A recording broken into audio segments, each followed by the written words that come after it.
Telugu digital media network లో political కేటగిరీలో #1 కేవలం 72 గంటల్లో 1,50,00,000 వ్యూస్ పైగా పాపులర్ టీవీ నెట్వర్క్. అనకాపల్లి నియోజకవర్గం నుంచి 4 సార్లుగా ఎమ్మెల్యేగా ఎన్నికయ్యి అదేవిధంగా 2 సార్లు మంత్రిగా చేసిన దాడి వీరభద్రరావు గారు కొద్దిసేపటి కిందట టీడీపీలో అక్కడ వస్తున్నాను. అసలు మీ కారణం ప్రధానంగా మీరు అంతా మీడియా దగ్గరికి వస్తున్నాను కదా, ఎందుకని మీరు ఈ నిర్ణయం తీసుకున్నారు? ఈవేళ చారిత్రాత్మకమైనటువంటి అవసరం చంద్రబాబు నాయుడు గారి నాయకత్వం కావాలి.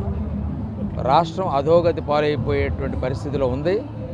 భవిష్యత్తులో కూడా ఈ రాష్ట్రాన్ని రక్షించేటువంటి నాయకుడు ఉంటే తప్ప ప్రజలకు రక్షణ ఉండదు, రాష్ట్రం బాగుపడదు.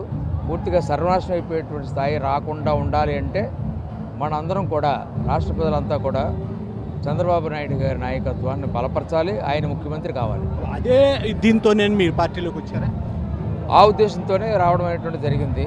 చంద్రబాబు గారి నాయకత్వం కావాలి ఈ రాష్ట్రానికి. ఎందుకంటే గతంలో మీరు 4 సార్లు టీడీపీ ఎమ్మెల్యేగానే పనిచేశారు, 2 సార్లు మంత్రిగా కూడా పనిచేశారు. మీకున్న చరిష్మా కానీ మీకున్నటువంటి నిజాయితీ కానీ చాలా అది మరవలేనిది.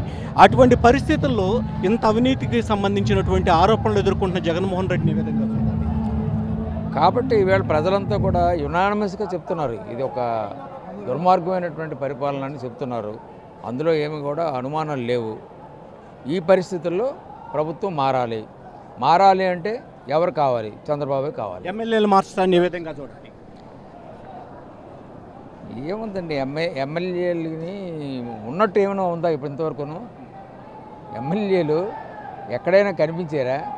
ఎమ్మెల్యేలని ఆయన చూసారా? ఈ ఎమ్మెల్యేలు ఆయన పోల్చుకోగలరా?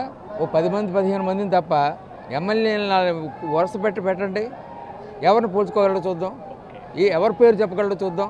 అసలు ఎమ్మెల్యే అని కూడా ఆయన తెలియదు. అలాంటి పరిస్థితిలో ఉన్న సీఎంని ప్రపంచంలో ఈయన ఒకడే ఉంటాడు. తన పార్టీకి సంబంధించిన ఎమ్మెల్యేలే తాను గుర్తుపట్టలేని స్థితిలో వైఎస్ జగన్మోహన్ రెడ్డి ఉన్నారని చెప్పేసి మాజీ మంత్రి దాడి వీరభద్రరావు గారు చాలా స్పష్టంగా చెప్తున్నారు. కెమెరామెన్ కిరణ్తో దామోదర్, పాపులర్ టీవీ.